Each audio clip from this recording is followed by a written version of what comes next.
Assalamualaikum warahmatullahi wabarakatuh. Perkenalkan, nama saya Devina Febrianti dengan NIM 25110151.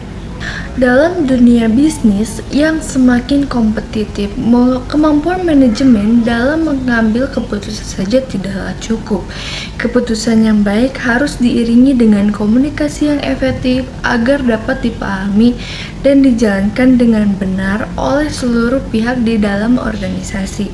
Tanpa komunikasi yang jelas, sebuah kebijakan justru berpotensi menimbulkan kebingungan, konflik, dan penurunan kinerja. Oleh karena itu, komunikasi memegang peranan yang sangat penting dalam manajemen bisnis. Pada kesempatan ini, saya akan menyampaikan sebuah studi kasus yang menggambarkan bagaimana kegagalan komunikasi internal dapat berdampak besar terhadap jalannya sebuah perusahaan. PT Maju Bersama merupakan sebuah perusahaan jasa yang telah beroperasi selama lebih dari 10 tahun dan memiliki lebih dari 100 karyawan berbagai divisi. Perusahaan ini dikenal cukup stabil dan memiliki budaya kerja yang terstruktur. Namun, seiring dengan perkembangan teknologi dan perubahan pola kerja secara pandemi, manajemen perusahaan merasa perlu melakukan penyesuaian sistem kerja agar tetap relevan dan kompetitif. Manajemen Puncak kemudian memutuskan untuk menerapkan sistem kerja hybrid, yaitu sistem kerja yang mengkombinasikan bekerja dari kantor dan bekerja dari rumah. Tujuan utama dari kebijakan ini adalah meningkatkan efisiensi operasional, memberikan fleksibilitas bagi karyawan, serta menjaga keseimbangan antara kehidupan kerja dan kehidupan pribadinya. Secara konsep, kebijakan ini sebenarnya cukup baik dan sesuai dengan tren kerja dunia saat ini. Namun, permasalahan mulai muncul pada tahap komunikasi kebijakan tersebut. Manajemen hanya menyampaikan keputusan ini melalui satu email singkat yang dikirimkan kepada seluruh karyawan. Dalam email tersebut hanya disebutkan bahwa mulai bulan berikutnya perusahaan akan menerapkan sistem kerja hybrid. Tidak terdapat penjelasan lebih lanjut mengenai teknis pelaksanaan kebijakan tersebut. Email tersebut tidak menjelaskan pembagian hari kerja antara bekerja dari kantor dan dari rumah, tidak menjelaskan sistem absensi, serta tidak menjelaskan bagaimana penilaian kinerja karyawan akan dilakukan.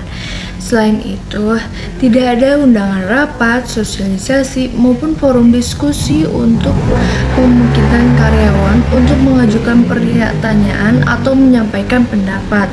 Akibatnya, komunikasi yang kurang jelas tersebut, karyawan mulai mengalami kebingungan. Setiap karyawan menafsirkan kebijakan sistem kerja hybrid sesuai dengan pemahamannya masing-masing.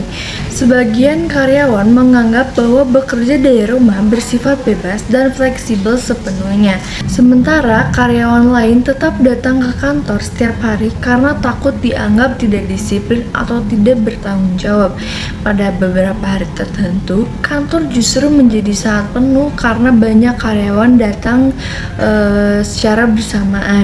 Hal ini bertentangan dengan tujuan awal sistem kerja hybrid yang ingin mengurangi kepadatannya di kantor. Di sisi lain, ada pula karyawan yang memilih bekerja dari rumah tanpa koordinasi yang jelas dengan timnya, sehingga menghambat proses kerja kelompok. Selain itu, muncul kekhawatiran terkait penilaian kinerja. Banyak karyawan merasa tidak aman dan takut bahwa bekerja dari rumah akan memengaruhi penilaian atasan terhadap kinerja mereka. Meskipun manajemen sebenarnya tidak berniat memberikan penilaian negatif, ketidakjelasan komunikasi membuat karyawan merasa cemas dan tidak nyaman. Situasi tersebut secara perlahan mulai berdampak pada kondisi internal perusahaan. Produktivitas kerja di beberapa divisi menurun karena kurangnya koordinasi dan komunikasi antar karyawan. Proses pengambilan keputusan menjadi lebih lambat dan beberapa target kerja tidak tercapai sesuai jadwalnya. Kelelahan internal juga meningkat, baik melalui percakapan informal antar karyawan maupun melalui media komunikasi internal perusahaan. Hubungan antara manajemen dan karyawan pun jadi kurang harmonis.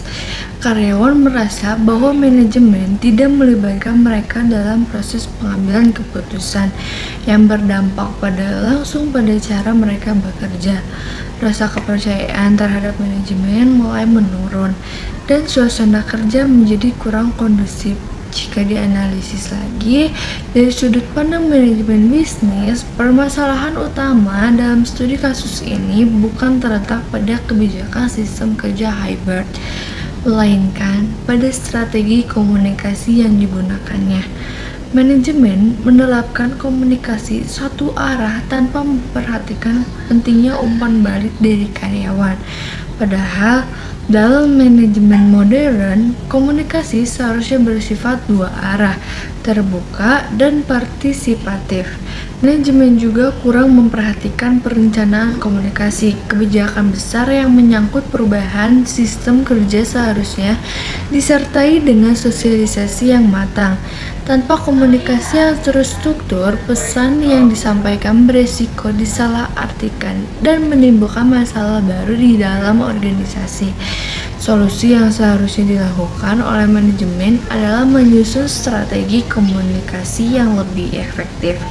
Manajemen perlu mengadakan sosialisasi secara langsung, baik melalui rapat maupun forum diskusi untuk menjelaskan tujuan, mekanisme, serta dampak dari kebijakan sistem kerja hybrid. Selain itu, manajemen juga perlu memberikan panduan tertulis yang jelas dan mudah dipahami oleh seluruh karyawan. Tidak kalah penting, manajemen perlu membuka ruang dialog agar karyawan dapat menyampaikan pertanyaan, masukan, maupun kekhawatiran mereka. Dengan adanya komunikasi dua arah, manajemen dapat mengetahui kondisi di lapangan dan melakukan evaluasi secara berkala terhadap kebijakan yang diterapkan. Nah, berdasarkan studi kasus tersebut, dapat disimpulkan bahwa komunikasi merasa elemen yang sangat krusial dalam manajemen bisnis.